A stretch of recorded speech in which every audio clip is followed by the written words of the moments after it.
Hello and welcome. Um, this is probably the most important video I've made so far, and I'm kind of excited. The information I will share with you is about 3 hours old.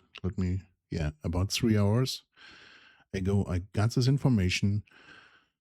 I wrote all the information down as good as I could, and it's kind of difficult to transport to understand, but I figured out a way how we will be able to do. So before I start, I would like address a man.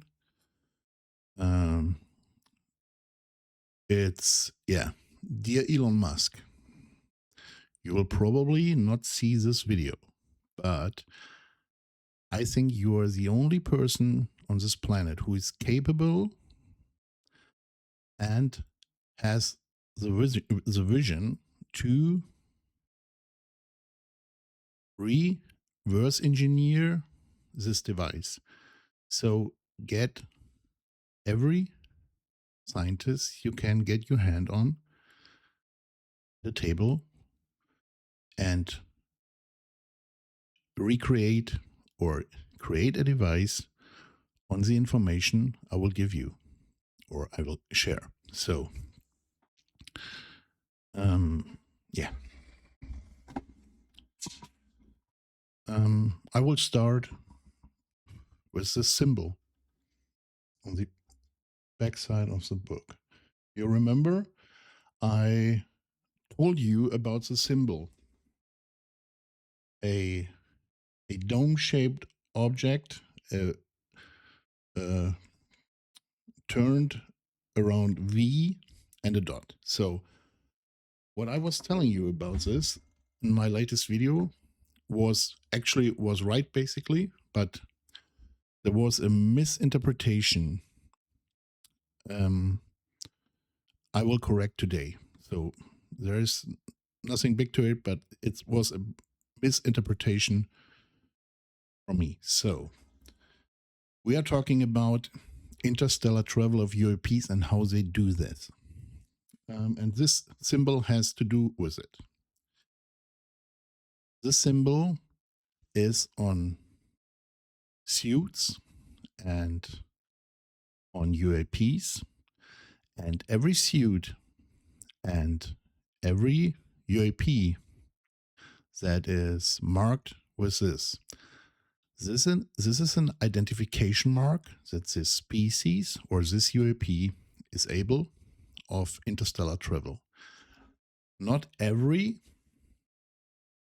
UAP is able of interstellar travel because they need a device to realize interstellar travel, and this is kind of hard to build even for them. So on every device or in every UAP you see with this symbol, this device will be able, or this species is able of interstellar travel. So, and the information I will give you are very basic. So I'm not a physicist, and it was hard to me to receive this data and process this data because, as you might know, this refers to Charlie. Charlie is my insider, and of course, it's not his real name. So I gave some information about him in my latest videos. So let's start. Okay. What they do is they have a device that's dome shaped, and there is something you put in. It's cone shaped. There is a metal object that's cone-shaped, and this cone-shaped object makes it possible to do interstellar travel.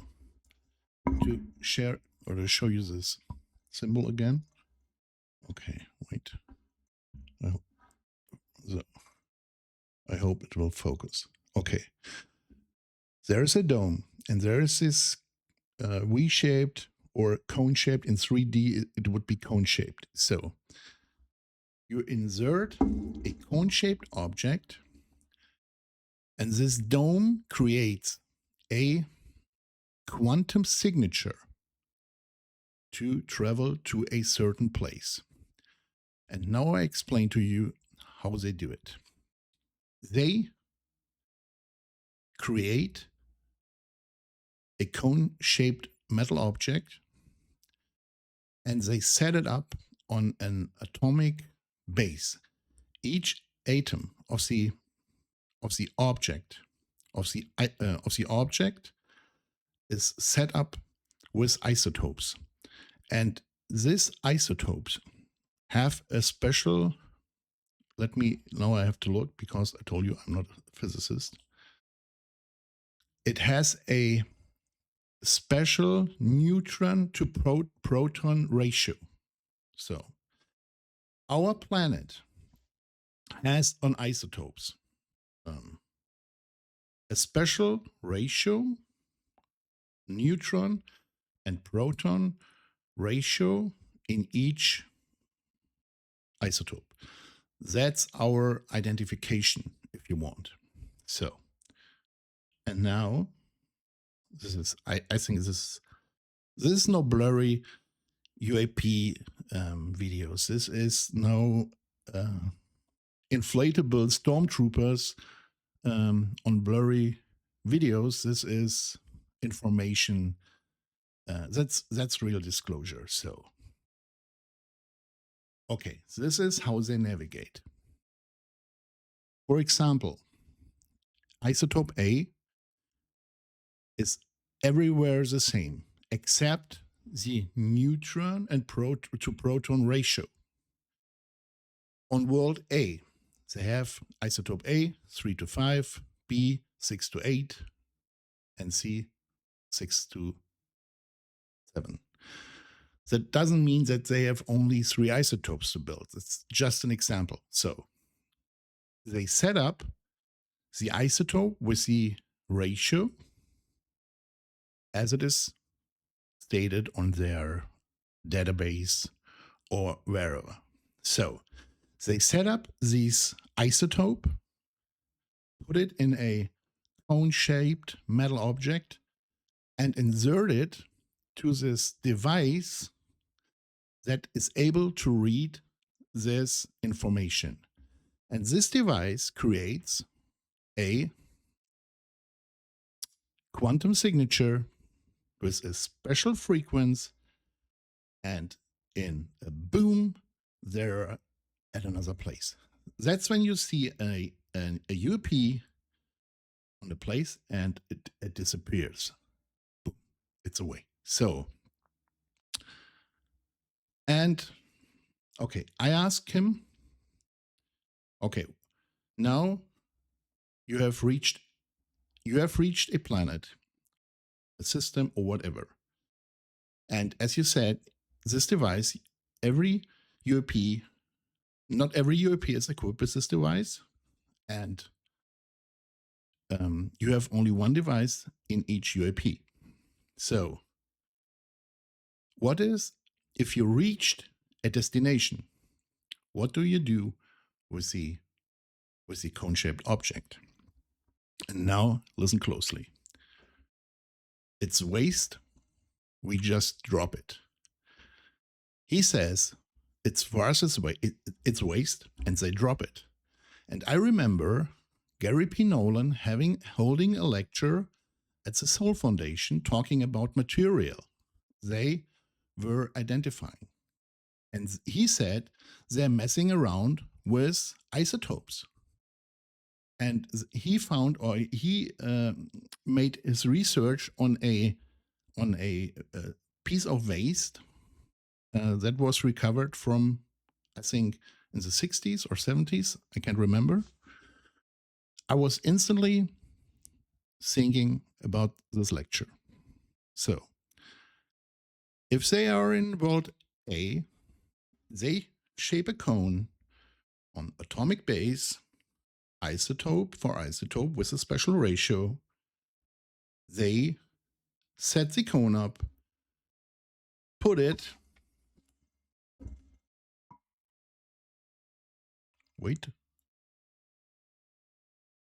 put it in this device, and here they go. Every world, every destination has its own isotope.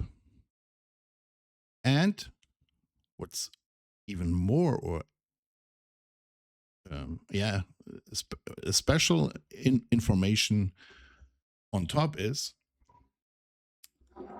he says, okay,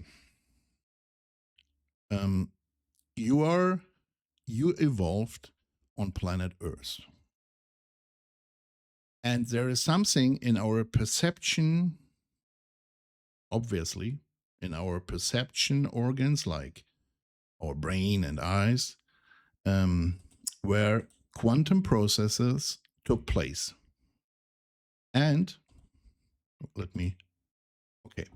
there is a nuclear spin in isotopes in our brain and in our eyes, and almost, I think, every animal has it.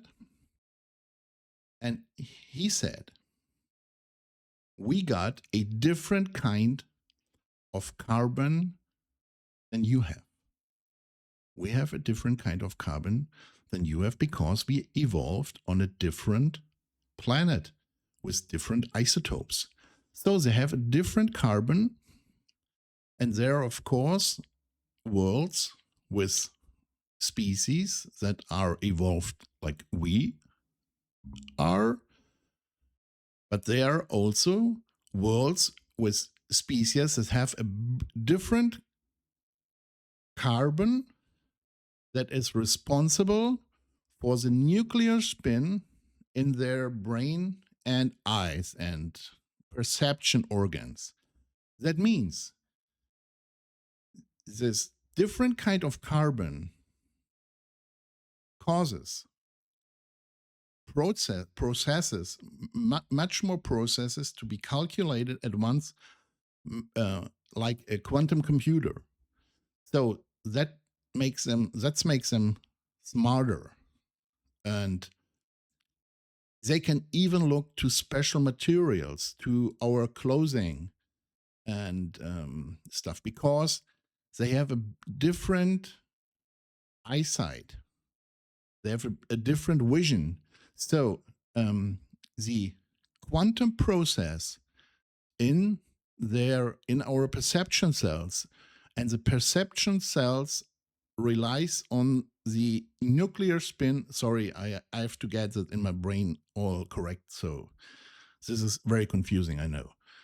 And this quantum nuclear spin relies on a certain kind of carbon, and the carbon depends on what planet you evolve with what ratio on the isotope, the neutron proton ratio of the isotopes. I hope I could transfer this. I think it's so interesting and so exciting, and I needed to share it with you because I'm more than 20 years in UAP research right now, and I sometimes worked my ass off. So this is, after 25 years, this is a absolute peak that I reached, and I hope this will help the disclosure, and this will help to evolve the human race. I hope it's so bad. And as I said, there are only a few people on this world who are able to do this or who have the vision to do this. And I hope this information gets in the right hands. So I hope you enjoy this exciting news, and I hope to see you again. Bye-bye.